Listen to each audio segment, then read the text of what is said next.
اہم خبر ہے، چیف جسٹس اور ریاستی اداروں کے خلاف غلط معلومات کی تشہیر، ایف آئی اے حرکت میں آ گیا۔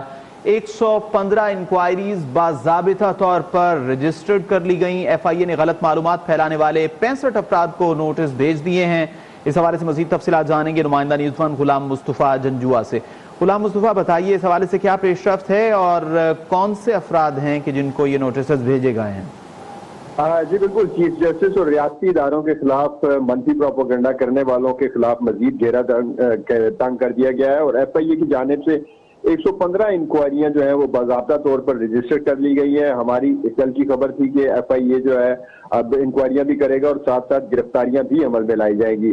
ایف آئی اے نے غلط معلومات پھیلانے والے 65 افراد کو نوٹسز جاری کر دیے ہیں اور یہ نوٹسز جو ہیں ان میں 30 اور 31 جنوری کو ان تمام نامزد ملزمان کو طلب کیا گیا ہے۔ اور میں آپ کو یہ بھی بتاتا چلوں کہ ان میں 47 ایسی مشہور شخصیات ہیں جو سوشل میڈیا اور میڈیا پر جانی اور پہچانی جاتی ہیں۔ چیف جسٹس اور ریاستی اداروں کے خلاف غلط معلومات پھیلانے والے ان 47 افراد پر نظر رکھی جائے گی اور آئندہ بھی ان کے جو سوشل میڈیا اکاؤنٹس ہیں ان کو مانیٹر کیا جائے گا۔ جی بہت شکریہ غلام مصطفیٰ۔